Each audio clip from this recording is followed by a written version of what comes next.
"Will you be my mom?" asked the CEO's son to his teacher, and the billionaire knew she was the one.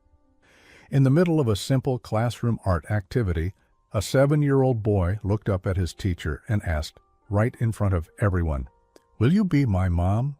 What he didn't know was that his father, one of the most powerful men in the country, was standing at the door, listening to every word. And in that moment, a billionaire's world began to shift because of one innocent question and a woman who never expected to change his life.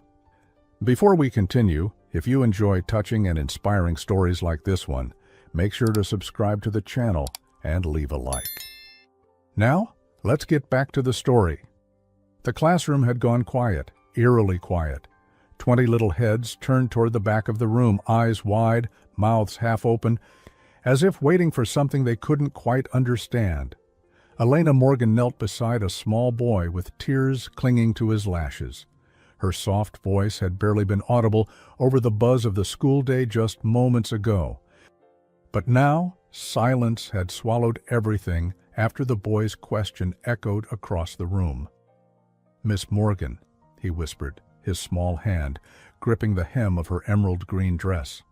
"Will you be my mom?" Elena froze. Her eyes, the color of a summer sky, met his trembling green ones.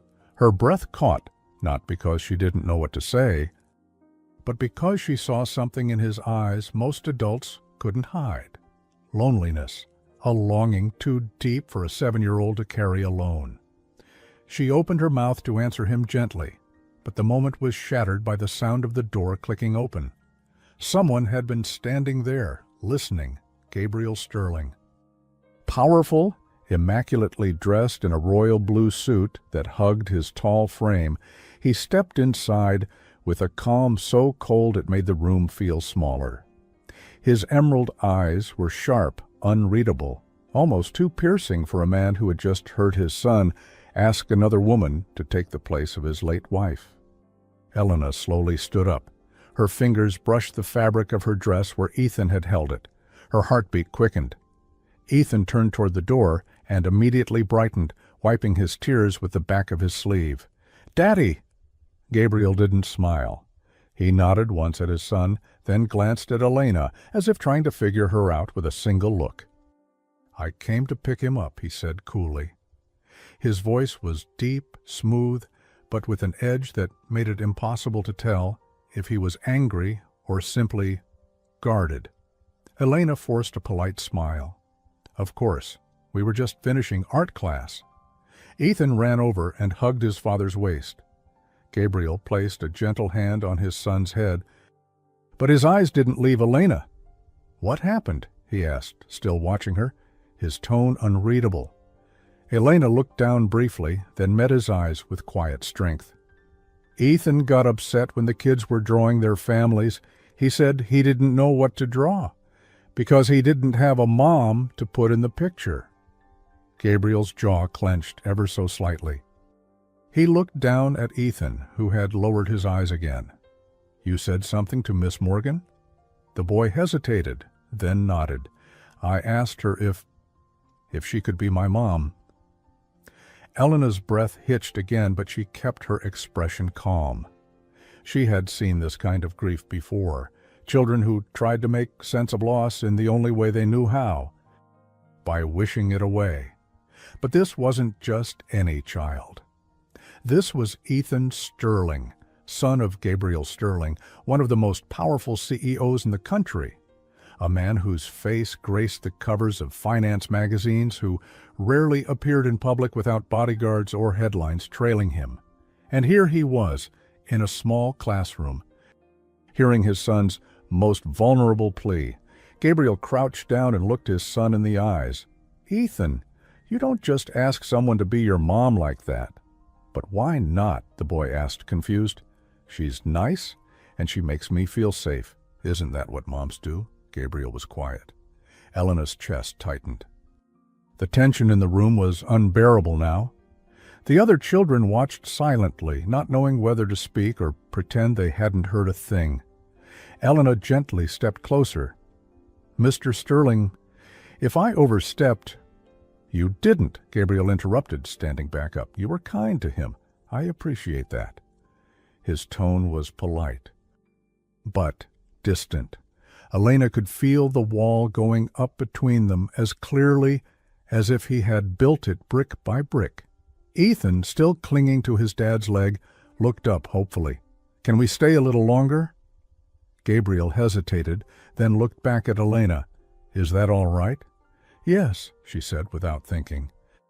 "Of course." So they stayed. Elena helped Ethan finish his drawing. She sat beside him on the floor while the other kids colored quietly, stealing glances at the man now leaning against the back wall like he didn't belong but couldn't leave. Gabriel watched her, not in the way most men did, not with desire, but with curiosity. Like he didn't understand how someone so warm could still exist in a world like his. When Ethan proudly held up his drawing an hour later, there were 3 stick figures holding hands. One had a yellow shirt and messy brown hair, the other tall and dark in a blue suit.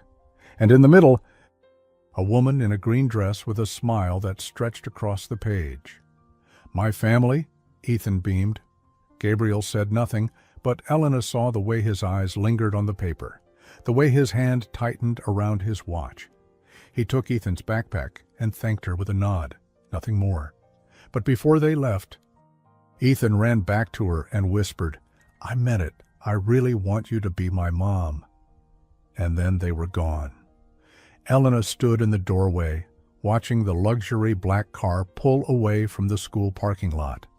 The laughter of the children behind her faded into background noise, as if the world itself had gone quiet again. She placed a hand gently over her heart, still unsure what she was feeling. Warmth or danger? Because the moment Gabriel Sterling walked into her classroom, something in her life had shifted, not softly, but like a fault line cracking open beneath her feet. She thought it was just a moment in class, but it was only the beginning. The next morning, the classroom felt different. Maybe it was the way the light filtered through the windows, softer somehow. Or maybe it was Elena's own heart, still stirred from the day before. She had replayed the moment again and again all night. The tiny voice of a child asking for something he didn't fully understand, and the silent gaze of a man who understood far too much. She had barely slept. Now, as she greeted her students with a warm smile and cheerful tone, she kept glancing toward the door, half expecting it to open and reveal that same tall figure in the royal blue suit. But it didn't. Gabriel Sterling didn't come. Ethan did, though, and he ran straight to her. Straight. "Miss Morgan," he called out, his backpack bouncing as he hurried through the door, "I brought you something." Elena knelt just in time to catch the small paper bundle he thrust into her hands. "You made me a gift?" she smiled. He nodded, proud. "It's a flower, kinda. I made it from napkins at breakfast. Daddy helped."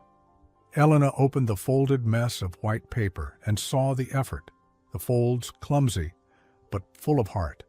"It's beautiful, Ethan. I'll keep it right here on my desk." He lit up like sunlight. But just behind that joy, she noticed something else, a shadow, the kind that children don't know how to hide. "Are you okay?" she asked gently, brushing a lock of his hair behind his ear. Ethan hesitated. Daddy didn't sleep either. Elena's breath caught. "No?" "He stayed in his office all night," Ethan whispered. "He was looking at a picture of Mommy. And then he looked at my drawing." She didn't ask more. She couldn't. Not with a room full of children gathering around, ready to start the day. But her heart ached with the weight of what wasn't being said. Later that afternoon during recess, while most of the children played outside, Elena sat by the window, grading spelling quizzes. A quiet knock at the classroom door made her glance up. Gabriel Sterling stood there, no announcement, no driver, no assistant trailing behind. Just him, still flawless in another dark suit, though this time without the tie. He looked tired, not disheveled, just human. She stood quickly, caught off guard. "Mr. Sterling, I wasn't expecting—" I didn't want to interrupt the school day, he said, stepping inside. I needed to speak with you. Elena set her papers down. Is everything all right? He looked around the room, colorful posters, glittering stars on the wall, a crayon drawing of a lopsided cat taped near the window. This is a strange place for me, he said, but it's the only place Ethan smiles lately. That's not nothing, she smiled softly. He's a wonderful boy. He is. Gabriel looked down for a moment, then lifted his eyes to hers. He's also fragile, not weak, but breakable. Elena nodded, waiting. He moved closer, but not too close. I wanted to ask, did he say anything else to you?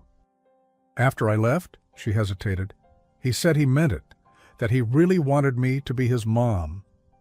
Gabriel's face didn't change, but something in his eyes did, a flicker of pain or confusion, maybe both. He's not trying to manipulate anyone, Gabriel said quietly. He just misses something he never really had the chance to understand. I know, she said gently. They stood there for a moment, surrounded by crayons and silence. Then Gabriel asked, almost reluctantly, "Why do you think he chose you?" Elena blinked. "What do you mean?" "He doesn't say things like that to people," Gabriel replied. "We've had nannies, therapists, teachers before, but he never asked anyone that question." She looked down, her voice softer now. "Maybe. I didn't try to fix anything, I just listened." Gabriel tilted his head, as if that answer surprised him. Outside the window, Ethan ran across the playground laughing, with another boy. His face was open, carefree, so different from the tears of yesterday. "He talks about you," Gabriel said after a beat. "He talks about your stories, your dress, the way you smile. He says your voice makes the day feel softer." Elena felt her cheeks warm, but Gabriel wasn't flirting. He was thinking aloud, trying to understand what his son saw, what he was beginning to see, maybe. "He's growing attached to you," he said, "and I'm not sure if I should let that happen." His honesty hit harder than if he had shouted, and yet it wasn't cold, it was protective, like a man trying to walk through a field of glass without breaking anything. "I'm not trying to take anyone's place, Mr. Sterling," Elena said, her voice calm but steady. "And I'd never make him promises I can't keep. I believe you." She looked at him, surprised. Gabriel exhaled slowly and ran a hand through his hair, something no magazine cover had ever captured him doing. "I didn't come here to warn you off," he said. "I came here because I don't know what to do." Those words, so simple, so honest, left Elena stunned. Billionaires weren't supposed to confess uncertainty, but this one just had. "I think," she said slowly, "you already started doing it." Gabriel frowned. "Started what?" "Letting him heal." He didn't respond right away. His eyes were distant now, as if fighting memories she couldn't see. But the edge in his voice was gone. Just before he turned to leave, he said quietly, "He wants you to come to the house for dinner." Elena blinked. "Dinner?" "He said he wants to show you his room, his books, his fish tank." She didn't know what to say. "He asked me 3 times, Gabriel added, already at the door. "And when I said it might not be a good idea," he cried. A pause. "I don't like seeing him cry." The door clicked shut behind him before she could answer, and as the echoes of his footsteps faded down the hall, Elena stood frozen in the middle of her classroom, heart pounding for reasons she didn't dare name.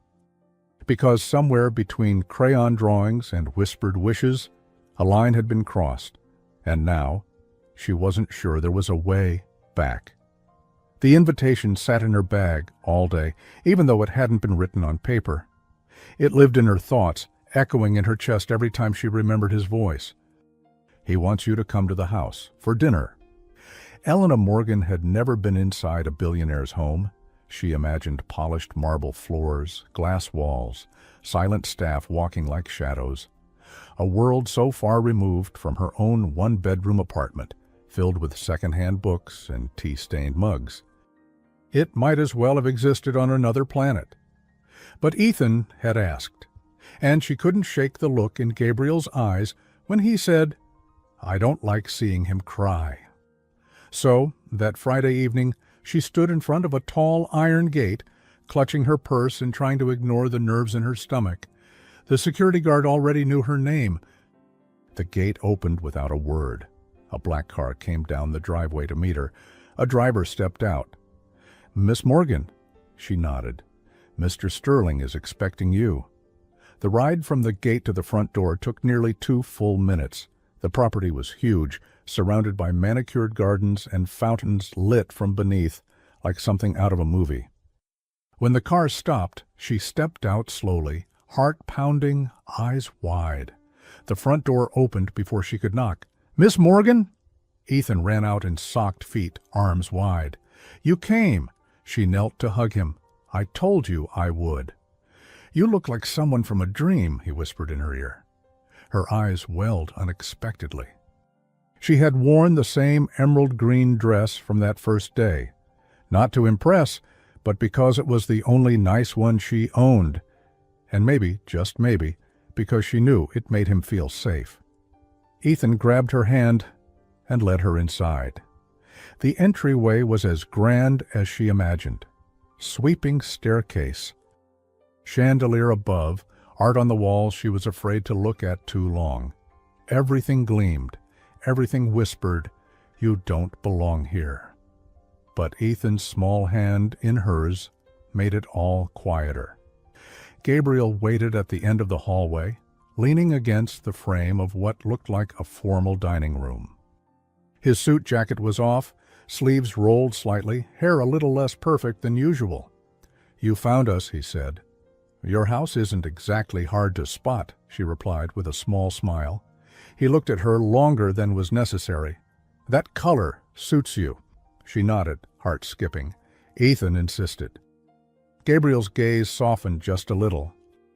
Of course he did. Dinner wasn't what she expected. No formal setting, no long table. Just the 3 of them at a cozy round table in the family kitchen. If you could call a kitchen with marble counters and 4 ovens cozy. Ethan talked nonstop between bites of pasta. About his class hamster. About a paper airplane contest. About how he once tried to feed his fish a cookie. Gabriel mostly listened. But Elena noticed something in the way he watched his son now. Like he was memorizing every word, every laugh, every glance she shared with him. And when she caught Gabriel watching her instead, she looked away quickly, pretending not to notice the heat rising in her cheeks. After dinner, Ethan dragged her upstairs to see his fish tank. It glowed in the dark room like a little galaxy. Dozens of tiny fish darted between coral and castles. "He's named all of them," Gabriel said from the doorway. Ethan beamed. "That's Blueberry, and the grumpy one's Mr. Crumbs, and that one's Flash. He's the fastest." Elena crouched beside the tank. "They're beautiful, Ethan." "They get lonely when I'm at school," he said. She smiled. "But now they have each other." He thought about that for a moment. "Yeah, kind of like me." Elena's heart cracked again.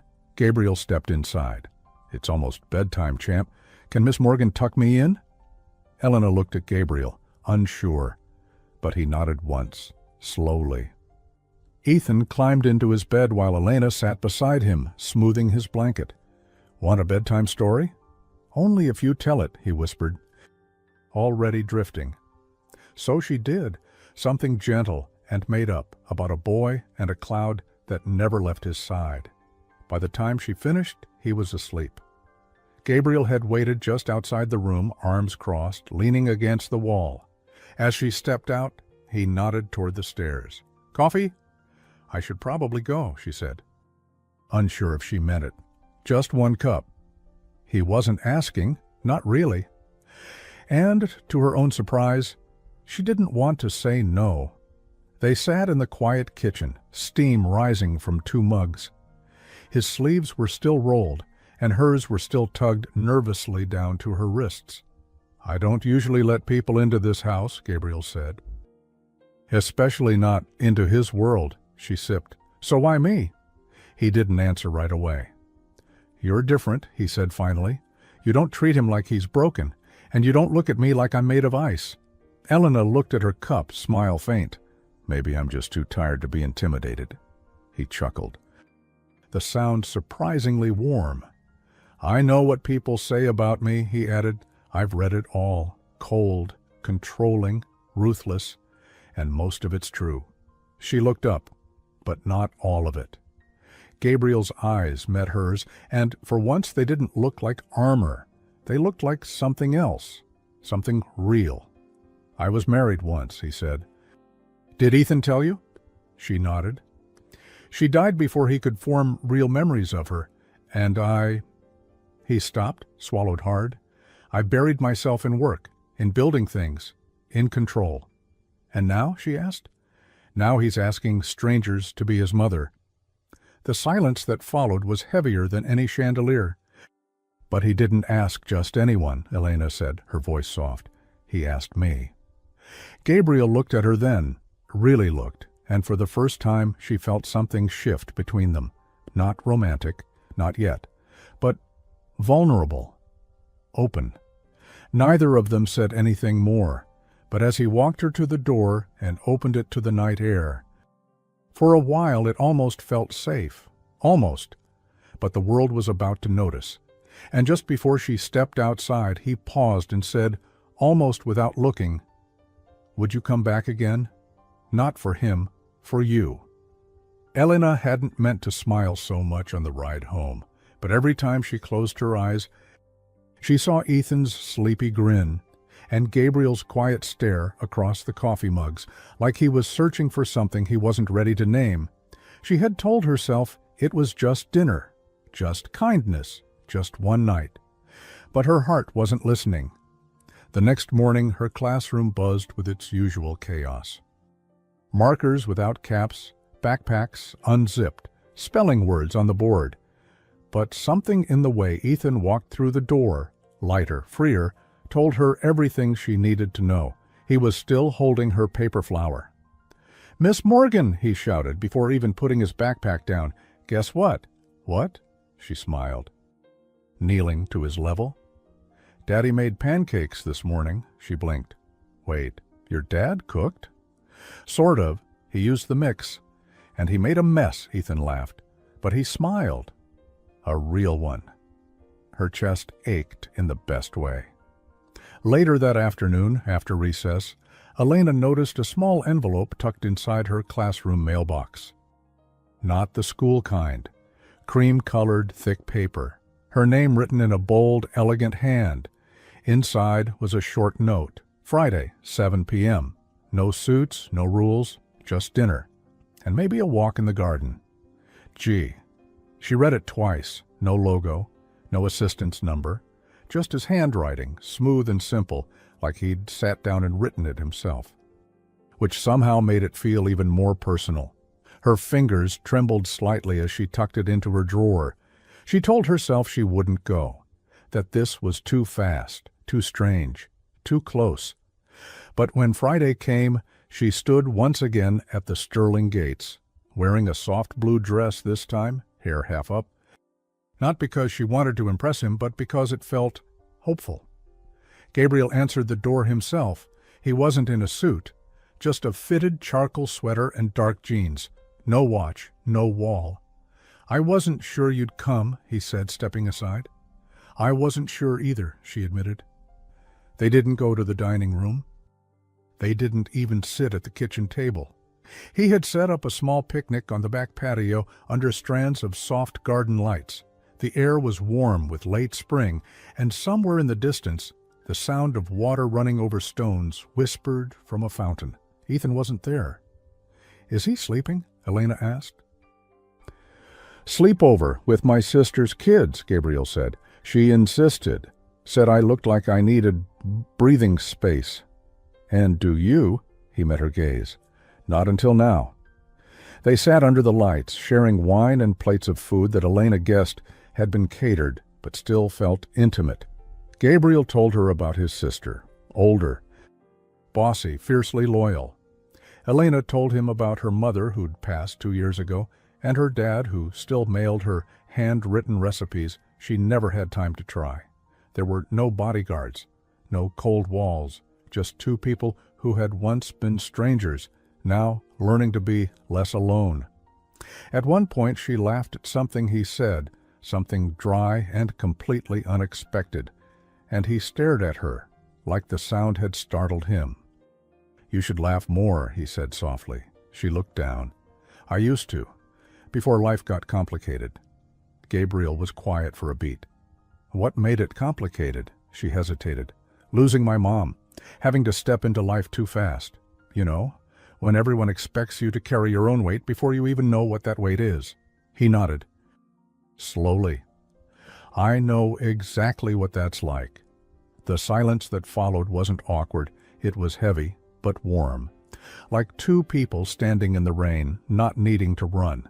She looked at him then, really looked, and saw someone she hadn't expected. Not the billionaire, not the CEO, not the man in headlines, but a man who had carried grief for so long it had fused to his spine. A man who had built walls out of necessity, not arrogance. "I wasn't supposed to feel this," Elena said suddenly, not even realizing the words had left her mouth. Gabriel looked at her. "Feel what?" he asked, his voice low. She shook her head, almost smiling at her own nerves. Safe, comfortable, seen. He didn't reply right away. Then, quietly, he said, "Neither was I."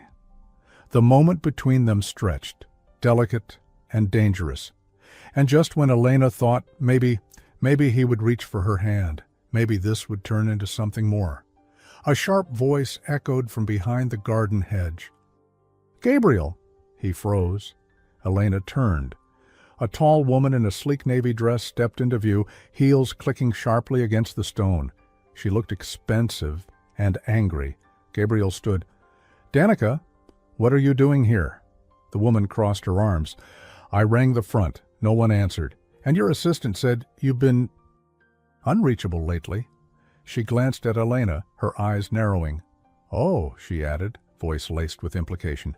"Now I see why." Elena stood slowly, unsure of her place, her presence, her right to be there. Gabriel's jaw tensed. This isn't the time. Danica ignored him. Her gaze remained fixed on Elena. "Let me guess, you're the school teacher." Elena's heart skipped. "I am." Danica smiled, but it didn't reach her eyes. "Cute."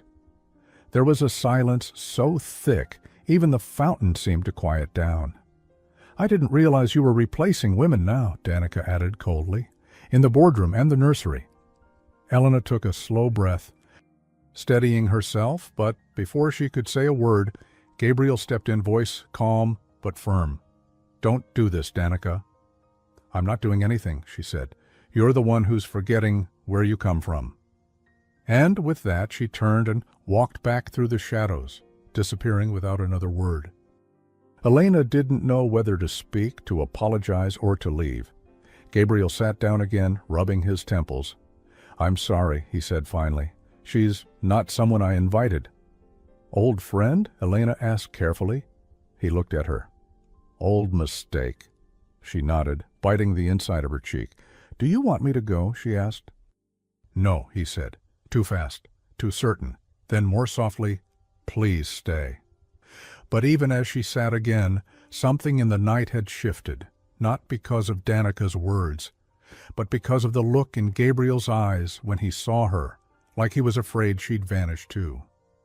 The stars above them still shined, but something had dimmed in the garden. Danica's presence had vanished as quickly as it came, but the echo of her words lingered like smoke in the air. Elena stared at her untouched glass of wine. Gabriel hadn't spoken since. She wasn't angry, not really. She was just suddenly aware of the distance between their worlds. Aware of the women that came before her, and the ones who probably whispered in boardrooms and charity galas when she wasn't looking. Aware of how easily someone like her could be dismissed as a cute school teacher. "You don't have to explain," she said quietly. Gabriel lifted his eyes to her. "But I want to." Elena shook her head. It's okay. No, he insisted, it's not. He leaned forward, elbows on the table, fingers interlaced like he was holding something fragile together. Danica used to work for me. Marketing director.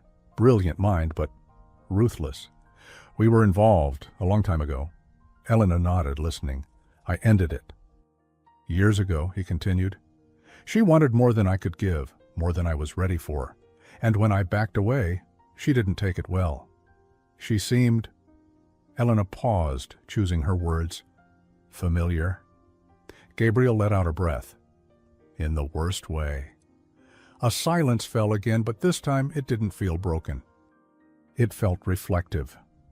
People like Danica, he said. They're used to a world where everything is earned with sharpness, power, strategy. But you walk into a room and change it without lifting a finger, and that scares people like her.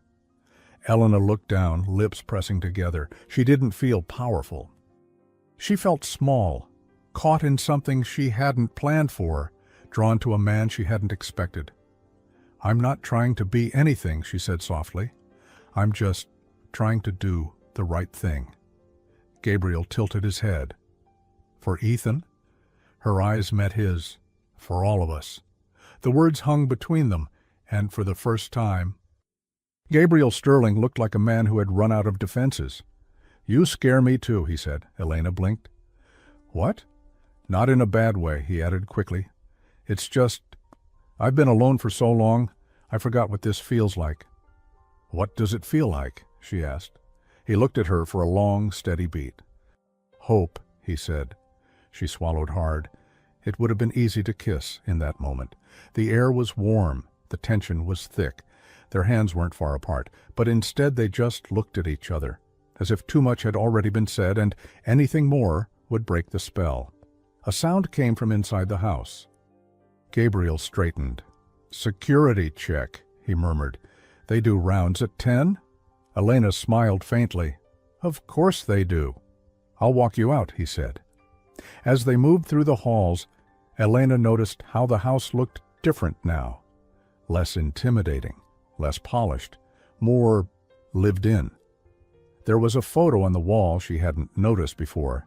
Gabriel holding baby Ethan, standing next to a woman with auburn hair and a brilliant smile, the late Mrs. Sterling. You loved her, Elena said without thinking. Gabriel followed her eyes, then nodded. Yes. Deeply. I'm sorry. So was I, he whispered. He didn't elaborate, and she didn't ask, because some griefs don't need explaining. They just sit beside you, quiet but heavy. Outside, the air was cool again. The garden lights had dimmed. The driver was already waiting, but neither of them moved.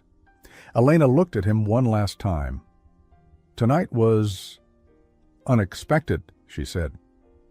I didn't plan it, he replied. I know, that's what made it real. He hesitated, then reached into his pocket and pulled out a small box. Elena, I found this in Ethan's room after school. She opened it carefully. Inside was a toy car. Old, a little scratched. It was his mother's gift to him, Gabriel said quietly. He kept it under his pillow for years. Last night, he left it on your chair. He said, maybe you'd keep it safe now. Elena's throat tightened. It wasn't paper this time. It was something heavier, something real. Her hand trembled slightly as she looked up. Gabriel's voice was barely more than a breath. He's already chosen. Her heart beat loud in her chest, but she didn't answer.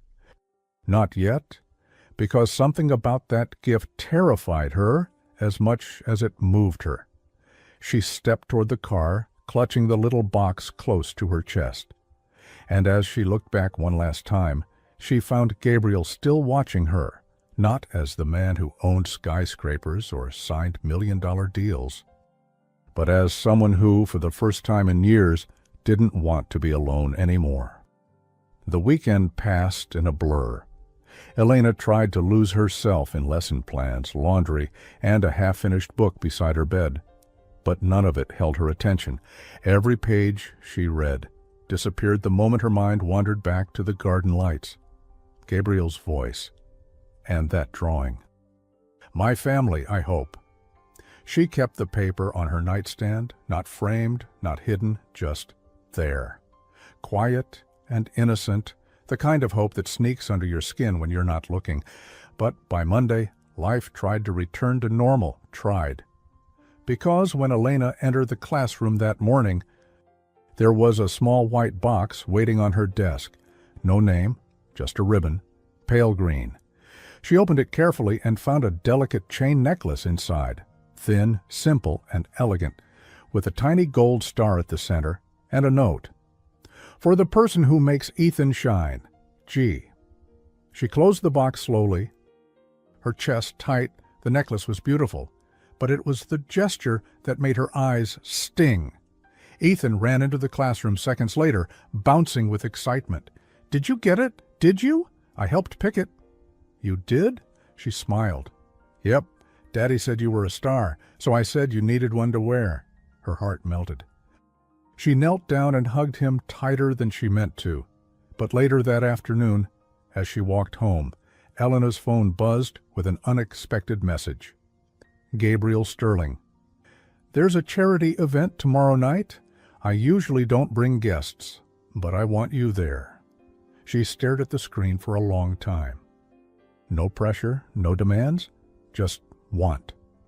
She didn't answer right away, but when the second message came, "Ethan thinks you'd look like a princess," she smiled and whispered, "Dangerous little Cupid." The next evening she stood in front of her closet staring at 3 dresses that all suddenly looked too simple, too plain, too her. This wasn't a classroom. This was Gabriel Sterling's world, and that meant photographers, flashbulbs, people who drank champagne and whispered behind perfect smiles. In the end, she chose a navy blue gown, soft fabric that flowed like water, hugging her waist gently. She tied her hair up and wore the star necklace. That was all she needed. When the car arrived, she barely recognized herself in the reflection of the tinted glass. But the moment she stepped into the Sterling residence, Gabriel looked up and smiled like she was the only person he saw. "You look..." He paused, eyes tracing her gently. "Exactly how he imagined." She laughed, nerves fluttering. "And how did you imagine?" He stepped closer. "Worse, I imagined I wouldn't be able to look away." And he didn't. Not all night. The charity gala was held at a luxury art museum downtown. A swirl of black tuxedos, glittering dresses, and people who carried conversation like weapons. Elena felt eyes on her from the moment she entered, some subtle, others not. She could hear the murmurs. "Is that the school teacher? She's pretty, in a fragile sort of way." He brought her to this? But Gabriel kept her close. He introduced her to business partners with calm authority. He offered her his arm during speeches and made her laugh with quiet jokes during the formal dinner. And every time someone looked at her with that questioning gaze, Gabriel would gently place his hand on her back, not possessive, just reassuring. "You belong here, with me." That's what it felt like he was saying. But even with his warmth, Elena couldn't help but feel the pressure. This wasn't just a night out. It was a test, one she hadn't studied for. "Do you ever get used to this?" she asked him, between courses. He sipped his wine. "No, I just got better at pretending." She nodded slowly. "I don't think I could." "That's why I brought you." She blinked. "Why?" "Because you don't pretend, and I needed someone real in this room." Her throat tightened. The music started, a soft string quartet in the corner. "Dance with me," Gabriel said. "I'm not very good," she replied. "Neither am I." He extended his hand. She took it. The dance floor wasn't crowded, just a few couples swaying under the golden lights. But when Gabriel pulled her close, everything else blurred. His hand rested gently on her waist. Their steps slow, easy. "You make this look effortless," she whispered. "I'm just trying not to step on you." She smiled. "You're doing fine." But then, from the corner of her eye, Elena spotted a familiar silhouette near the bar. Danica. Again, this time dressed in red. Sleek, flawless, and watching. She leaned in and said something to the woman beside her, who turned to stare at Elena. Gabriel noticed the shift in Elena's expression. "She's here, isn't she?" Elena nodded, gaze fixed ahead. Gabriel's voice dropped to a low whisper. "Don't let her shake you." "I'm not sure I belong here," Elena said quietly. "You're wrong." "Why?" "Because the room got warmer the moment you walked in." She looked up at him and saw something in his face she hadn't seen before. Certainty. He wasn't caught between two lives anymore. He had made a choice.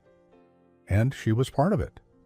Later that night, as they left the gala, Gabriel opened the car door for her and paused. "I know this world isn't yours," he said, "and I don't expect you to become something you're not." She looked at him. "Then what do you want from me?" He stepped closer, brushing a strand of hair from her face. "Just stay who you are." And for the first time, Elena felt something stronger than nerves or fear. She felt seen. But as the car drove through the dark streets, something lingered in her mind. The look Danica gave her across the room. It wasn't jealousy. It was something colder, something calculating. And even as Gabriel held her hand gently beside her, Elena couldn't shake the feeling. This wouldn't be the last time Danica tried to remind her who really belonged in his world. Tuesday started like any other day.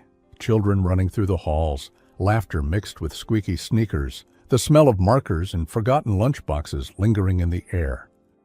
But for Elena, everything felt quieter, as if the world had turned down its volume just enough for her to hear her own thoughts.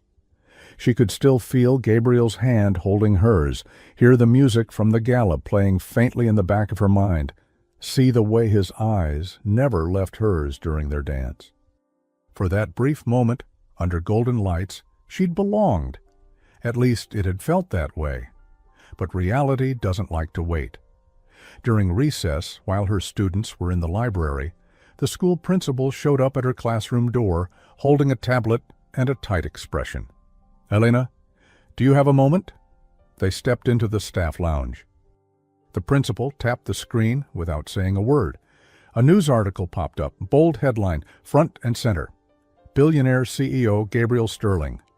Seen with mystery woman, who is she? Below it, a photo. Not just any photo. It was their photo. Gabriel and Elena dancing, his gaze soft, hers vulnerable.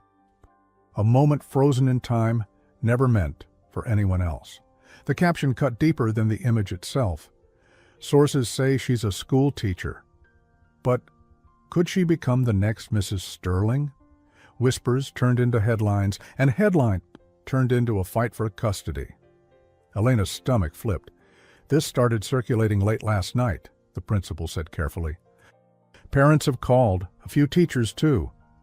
"I didn't do anything wrong," Elena replied, voice steady. "I know.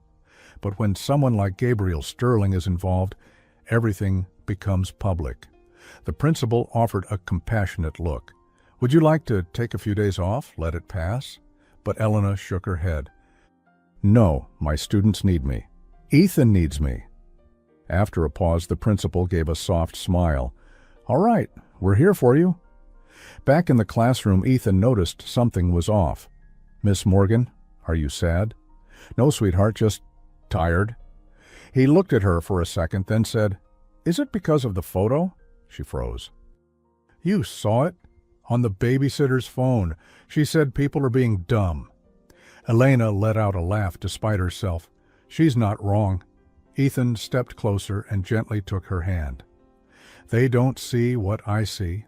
She knelt, heart aching. "And what do you see, Ethan?"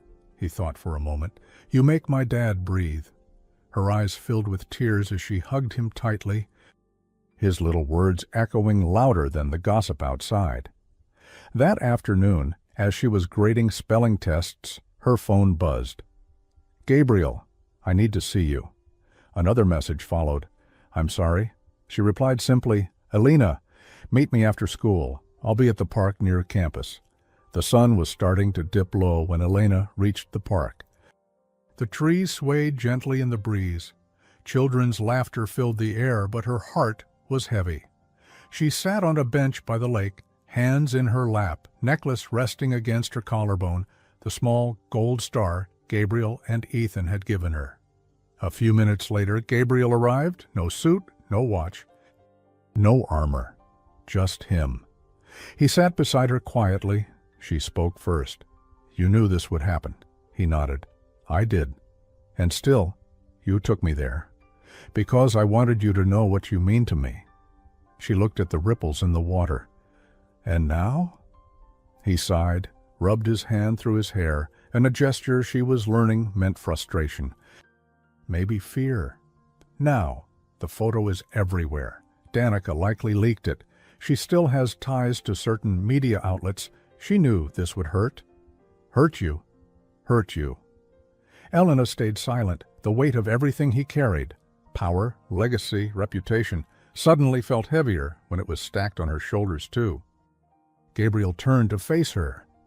"Elena, I can deal with the press, the board, the whispers. I've done it for years. But the idea of losing you because of all this, I don't know how to face that." She looked at him, really looked. There was no cool, distant CEO here, just a man trying not to lose the one thing that felt real. "I'm not trying to run," she said softly, "but I need you to understand I wasn't built for this. I didn't grow up in your world." "You don't need to be part of that world," he said. "Then, what do you need me to be?" Gabriel leaned in slightly, his voice barely above a whisper. "Just be you. That's all I want." Her breath caught. She could have told him she was scared, that she wasn't ready, that the world was already picking her apart online, judging everything from her shoes to her smile. But instead, she asked the question she didn't want to ask. What if it doesn't stop, Gabriel? What if there's always another headline, another Danica? He paused. Then reached into his jacket and pulled out something small, a photo. A new drawing from Ethan. 3 figures again, this time inside a heart. The woman in the green dress, the man in the blue suit, and Ethan in between. At the bottom, in big uneven letters, "I don't care what they say. I choose us." Gabriel held it out to her. "He made this last night, said it was for both of us." Elena took it with trembling hands.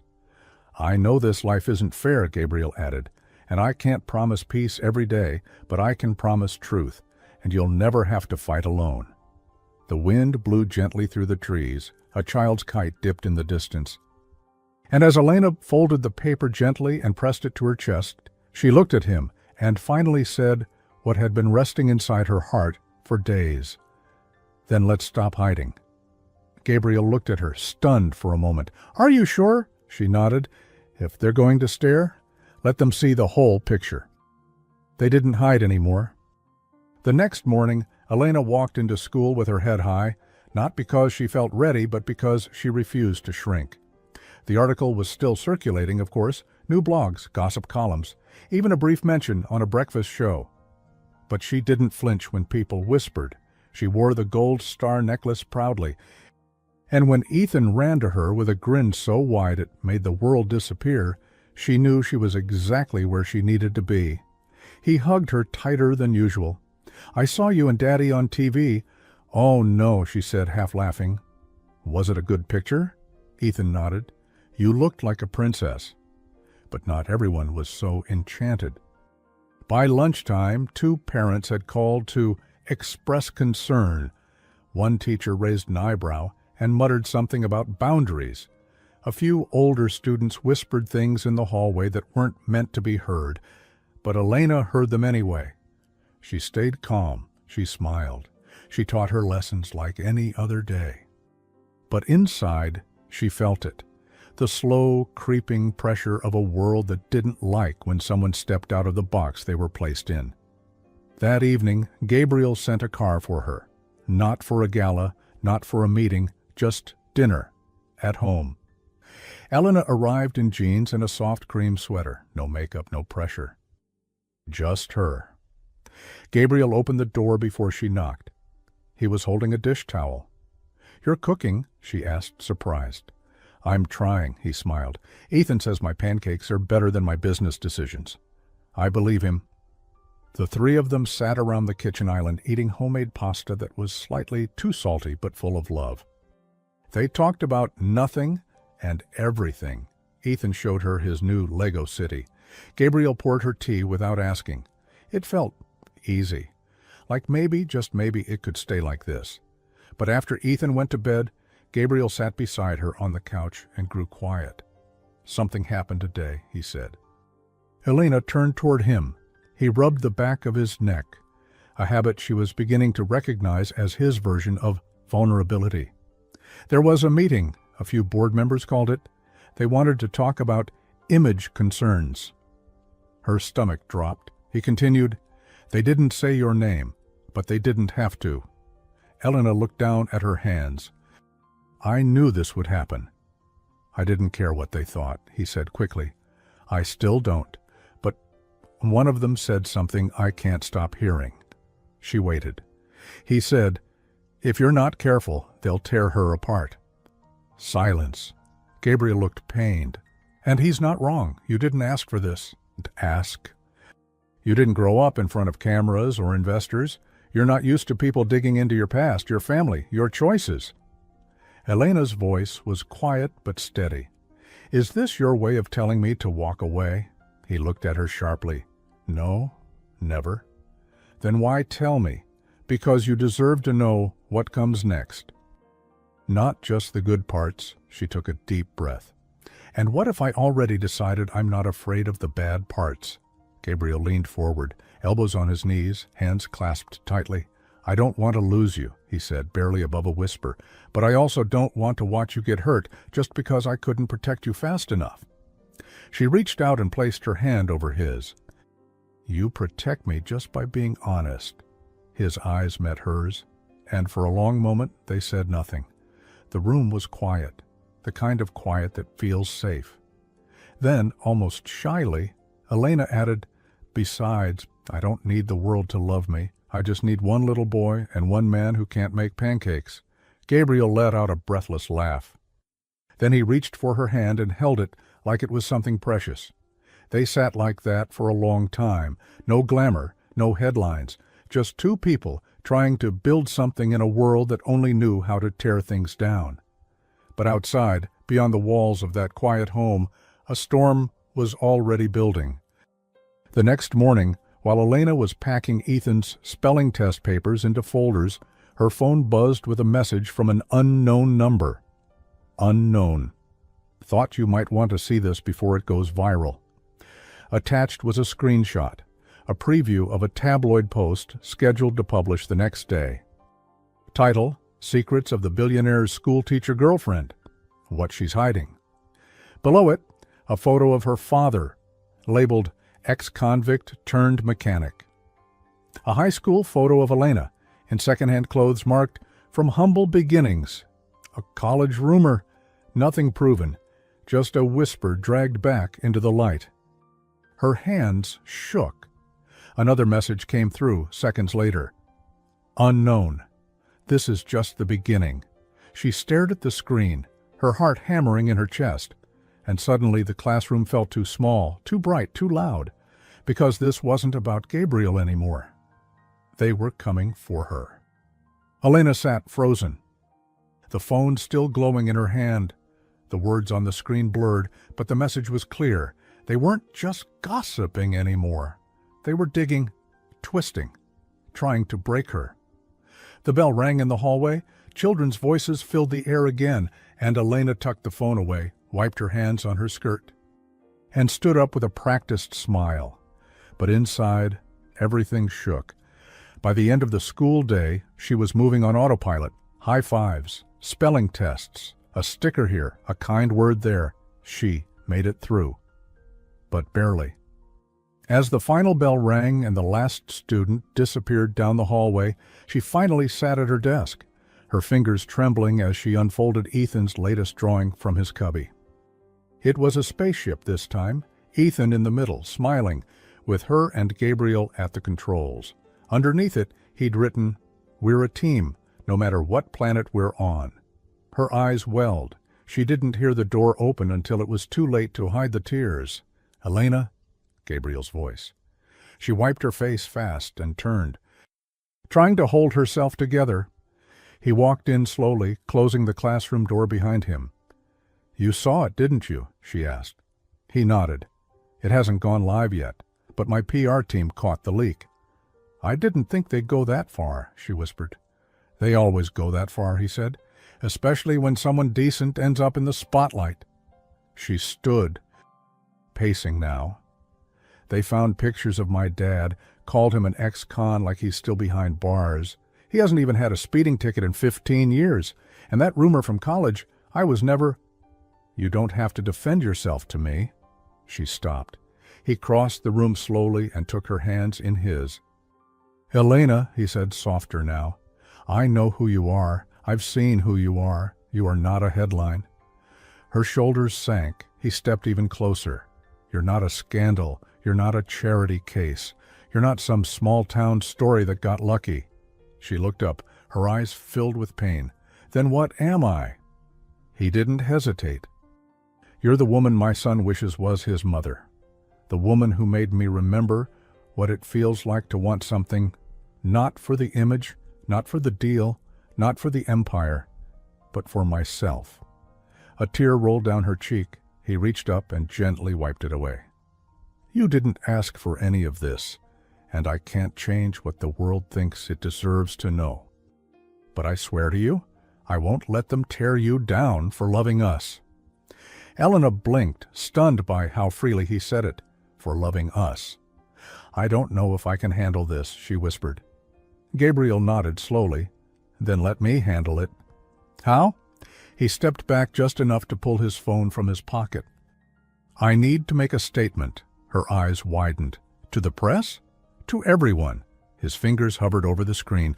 "But not without you." She took a deep breath. "What are you going to say?" "The truth," he replied, "that I'm in love with a woman who never asked for the spotlight, and who taught my son what it means to be brave again." Elena stared at him. The room spun a little. Her heart raced. "You're going to tell the world that?" Gabriel nodded. "Even if it costs you?" His voice was steady. "It's only a cost if I lose you." She didn't speak. She just reached for his hand and whispered, "Then say it." That night, the world turned again. Gabriel posted a photo on his personal social media. The first public one of him holding Ethan's hand on one side and Elena's on the other. Just a quiet picture. No filters, no flash. The caption read, "Family isn't defined by business deals or bloodlines. It's defined by love. This woman brought my son joy. She brought me back to life. If that makes headlines, so be it. We choose love." Within minutes, the internet erupted. Some praised him, some mocked him, some dissected every sentence like vultures. But none of it mattered. Because just a few miles away, in a quiet bedroom decorated with spaceships and glow-in-the-dark stars, Ethan was giggling under the covers as Elena read to him the same story she used to tell in class. Now told just for him. Gabriel stood at the doorway, watching, not speaking, not needing to. And when Ethan finally drifted off, Elena turned to him. "He didn't ask about the article," she said. "He didn't need to." She looked at Gabriel. "What if he's the only one who sees us clearly?" Gabriel stepped forward and touched her face gently. "Then maybe he's the only one who matters." Elena closed her eyes, resting her forehead against his. For the first time since the world turned its gaze on her, she felt safe. And yet, even as they stood in that fragile peace outside the walls of their little world, Danica Sterling was already making her next move. For us. The next few days were surprisingly calm. Too calm. Elena stayed quiet online. The article faded into the endless stream of digital noise, and for once the world seemed to lose interest. But Gabriel knew better. Peace in his world was rarely real. It was just silence before the blow. It landed on a Thursday. He was in his office. Leather chair, crystal decanter untouched, the city stretching like glass beyond his windows, when his legal advisor rushed in. "Sir, there's something you need to see." Gabriel stood slowly, reading the document placed in his hands. Every line felt like a punch. Danica Langford was filing for emergency temporary custody of Ethan Sterling. Not as a relative, not as a guardian, but as a woman who claimed to have had a long-standing unofficial maternal relationship with the child.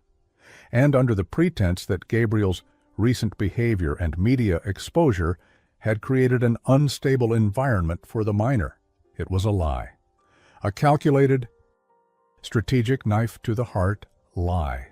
Gabriel's voice was razor-sharp. "On what grounds?" The advisor hesitated. "She claims emotional neglect, says Ethan spends more time with hired help than with you, that you're distracted by, a romantic relationship with a woman without adequate background clearance." That last part burned. "She's using Elena," he said flatly. "And the media story, the photos, everything's part of her evidence." Gabriel's hands curled into fists at his sides. "She knows I'll burn the company down before I lose my son," he muttered. And this time, Danica wasn't after headlines. She was after blood. Elena sat on the edge of her couch, staring at Gabriel. He'd come straight from the office, still in his suit, eyes tired, jaw locked tight. "She wants custody?" Elena asked, barely able to say the words. Gabriel nodded. "She wants to prove I'm unfit." Elena's heart pounded. What can she do? She can drag this out. Force hearings, call in evaluators. She can twist the story however she wants, and it'll stick, at least long enough to damage us. He rubbed his eyes. "I have the best legal team in the country, but even the truth has to fight for air when someone like Danica poisons the room." Elena looked down. Guilt creeping in. "And it's my fault she has ammunition." Gabriel snapped his gaze to her. Don't you dare take that on." "She's using me, Gabriel. She's using me, and the fact that I let someone real into my life." He stepped forward, softer now. "I should have protected you better. Should have seen this coming." Elena shook her head. "You couldn't have." But in her heart, a seed of fear had been planted. Not for herself, for Ethan. "What does he know?" she asked. "Nothing yet, but he'll have to hear something soon." They sat in silence. Then Gabriel said something she didn't expect. "I'll step away," she blinked. "What?" "If it keeps Ethan safe, if it keeps you safe, I'll step back. We'll end it. I'll take the heat. Let the world think you were just a distraction." Her breath caught. "Don't you dare," she whispered. "Elena—" "No." Her voice trembled, but it was firm. "You don't get to walk away from this. From me. From him." Gabriel looked at her. And in that second, his mask cracked. He looked tired, scared, helpless, and she realized he had built empires, led billion-dollar deals, commanded rooms of powerful men. But this, family, vulnerability, the possibility of loss, was the one thing he didn't know how to fight. She crossed the space between them and placed her hand on his chest. "I'm not going anywhere," she said softly. He closed his eyes at her touch. "I don't know how to win this," he confessed. "We don't need to win," she whispered. "We just need to hold on." The next day the official letter arrived. Elena received her own copy, a summons for a deposition. Danica's lawyers were calling her to testify, not just as a teacher, but as a romantic influence with increasing parental proximity. In other words, they were trying to paint her as the unstable outsider who had no business near a grieving child. She read the letter 3 times, then held it in her lap, frozen. A knock came at her door. When she opened it, Ethan stood there, holding a small wrinkled envelope. "Can I come in?" he asked. She knelt down, surprised. "Of course, but where's your dad?" "He's outside. He said I could come in alone." She opened the envelope. Inside was another drawing, just Ethan this time, standing in the middle of 2 storm clouds. On one side, Danica, drawn with red marker, scowling. On the other, Gabriel and Elena, drawn in soft blue and green.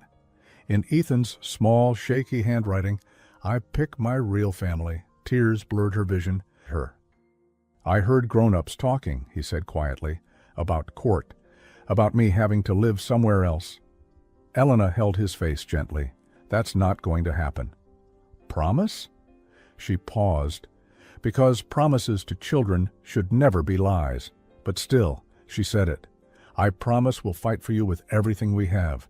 Ethan smiled, and then hugged her tightly, arms around her neck, holding on like she was home. And in that moment, Elena knew she would walk into that courtroom. She would sit in front of lawyers and judges and strangers and cameras if she had to. Not because she loved Gabriel, not even because she was afraid of Danica, but because a little boy had chosen her. And that meant something worth defending. The courtroom smelled like old paper and fear.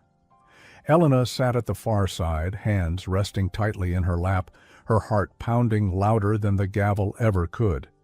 She'd worn her simplest navy dress, the one Ethan said made her look calm, and the star necklace, now tucked beneath the neckline like a quiet reminder of why she was here.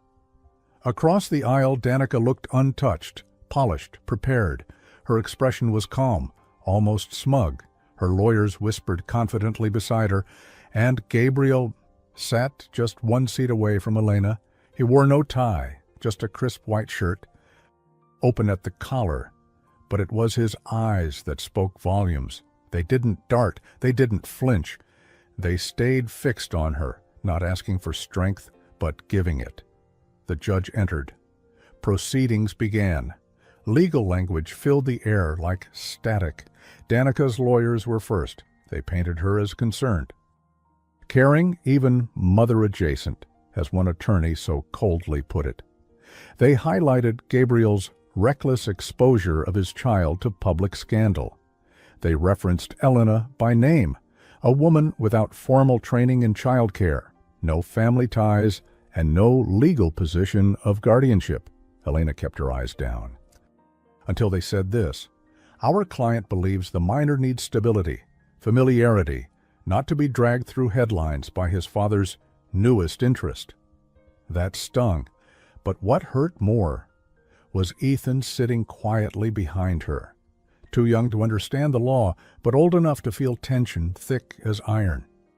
Finally, the judge called Elena forward. She rose on legs that didn't feel like hers, took the stand, swore the oath, and sat, blinking at the spotlight she never asked for.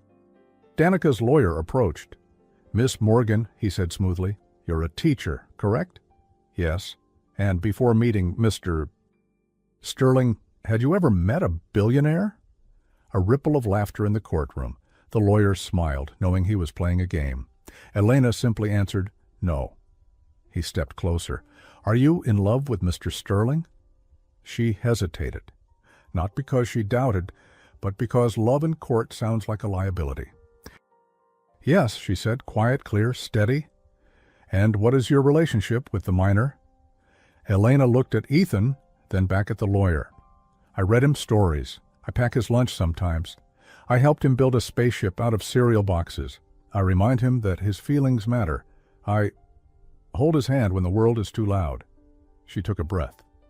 "I don't have a title for that, but he calls me family." Danica's lawyer smirked.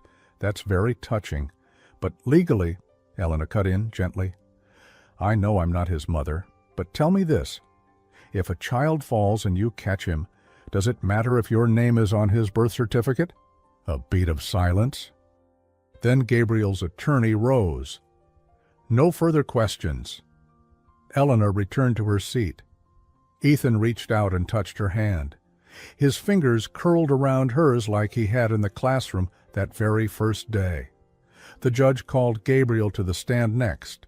He spoke with calm clarity, explained the timeline, owned his mistakes, and when asked why he had allowed someone with no legal tie to grow so close to his son, he paused, then looked straight at the judge.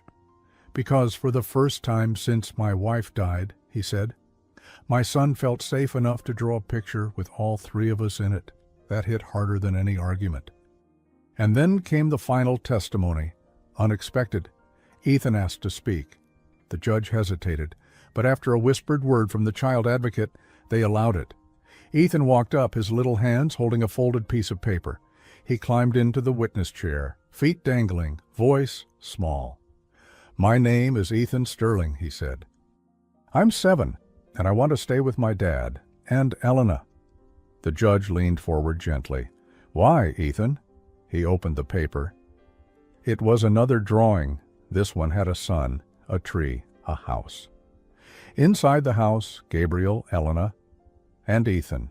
Below it, in crooked letters, "You don't have to be blood to be family." The courtroom went still. The kind of silence that says more than speeches ever could. No lawyer could argue against the truth of a child's heart. Across the aisle, Danica's composure cracked. She leaned toward her lawyers, whispering harshly, but the desperation in her eyes was clear for everyone to see. When the judge announced the decision, she rose slowly, her heels clicking against the marble floor. "This isn't over," she hissed, her gaze slicing toward Gabriel and Elena. But her voice shook, and for the first time it sounded less like a threat and more like defeat. And that was it. That was the moment everything turned. Later that evening, after it was over, after the court dismissed Danica's petition and reaffirmed Gabriel's full custody, they returned home. Elena tucked Ethan into bed with the story he'd asked for. One of his own. The one about the spaceship and the girl in the green dress who came from a planet called Kindness. Gabriel watched from the doorway, arms crossed, eyes full. When she came downstairs, he met her in the kitchen. "Are you okay?" he asked. "I think so," she said. "Are you?" "I will be." In the quiet after the storm, Gabriel reached for her hand. And this time he didn't let go. Elena looked up, and before either of them could second-guess it, his lips brushed hers, soft and certain, not rushed, not desperate, just a promise that they were finally choosing each other too. And then he reached into his pocket and pulled something out, a small velvet box. Elena blinked. "Is that—" He opened it, but inside wasn't a ring. It was a small silver charm, a heart-shaped locket. Inside, a picture of Ethan. On the back, "Family chooses family." Her eyes filled instantly. Gabriel's voice was soft. "I don't want to rush anything. I don't want to scare you away, but I do want you to know this is real. And it's not going anywhere." She closed the locket gently, then looked into his eyes. "You won't lose me, Gabriel. Not now. Not ever." She closed the locket gently, then stepped forward, resting her head against his chest. "I know." Outside the window, the stars were just beginning to appear, and in the quiet that followed, one little boy upstairs whispered to himself before drifting to sleep, "Now the story has a happy ending." And as Gabriel's hand slipped naturally into hers by the doorway, Eleanor realized maybe this wasn't the ending at all. Maybe it was the beginning of their story together. For the first time in years, it wasn't power or money that defined Gabriel Sterling's world. It was love. The end. And now I ask you, have you ever met someone who felt like family, even when they weren't? Drop a comment, or I'd love to hear your story. And if this story touched your heart in any way, leave a like, subscribe for more stories like this, and rate this story from 0 to 10 in the comments. I'd love to know how it made you feel. You matter, your voice matters, and your presence here means more than you know. Thanks for watching. See you in the next story.